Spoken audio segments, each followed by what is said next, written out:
கடைசி கால தீர்க்கதரிசன நிறைவேறுதல். கிமு 722 ஆண்டு அசீரியர்களால் இஸ்ரவேல் தேசமானது பிடிக்கப்பட்டு இஸ்ரவேலர்கள் அசீரிய தேசத்தில் குடியமர்த்தப்பட்டார்கள். இந்த 10 கோத்திரத்தை சேர்ந்த இஸ்ரவேலர்கள் முற்றிலும் தொலைந்து போனவர்களாக கருதப்பட்டார்கள். 2300 ஆண்டுகளாக 10 கோத்திரத்தை சேர்ந்த இஸ்ரவேலர்கள் இஸ்ரவேல் தேசத்திற்கு மறுபடி திரும்பி வரவே இல்லை. மீதியா இருந்த யூதா தேசமும் ரோமர்களால் கிபி 70 பிடிக்கப்பட்டு முற்றிலும் அழிக்கப்பட்டது.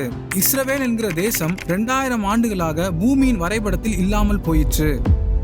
தேவன் கடைசி காலத்தில் சிதறி இருக்கிற 12 கோத்திரங்களையும் மீண்டும் கூட்டி சேர்ப்பார் என்று எரேமியா எசேக்கியேல் தீர்க்கதரிசன புஸ்தகத்திலே நாம் வாசிக்கிறோம். வெளிப்படுத்தல் புஸ்தகம் 7ஆம் அதிகாரத்தில் அந்தி கிறிஸ்துவின் ஆட்சியில் 2வது 3 ஆண்டு மகா உபத்திரவத்தின் நாட்களில் யூதர்கள் ஒவ்வொரு கோத்திரத்திலும் 12,000 பேராக 1,44,000 பேர் முத்திரை போடப்படுகிறார்கள். இது கடைசி காலத்தில் நிகழ வேண்டிய மிக முக்கியமான ஒரு தீர்க்க தரிசனம். அத்திமரம் மறுபடியும் துளிர்விடும் என்கிற வார்த்தையின்படி பூமியின் வரைபடத்தில் இல்லாமல் போன இஸ்ரவேல் தேசமானது 1948ஆம் ஆண்டு மறுபடியும் ஒரு தேசமாக உருவாயிற்று.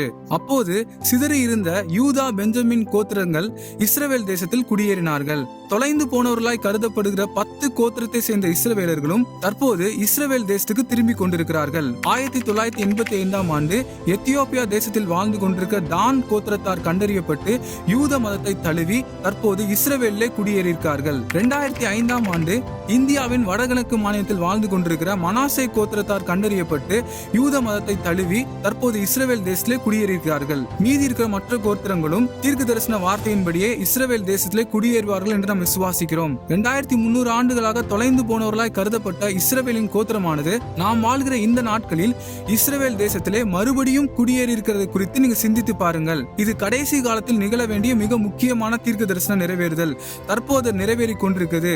இது நாம் கடைசி காலத்தில் வாழ்ந்து கொண்டிருக்கிறோம் என்பதை காண்பிக்கிறது. கர்த்தராகிய இயேசு கிறிஸ்து சீக்கிரம் வரப்போகிறார். நாம் ஆயத்தப்படுவோம். ஆமென்.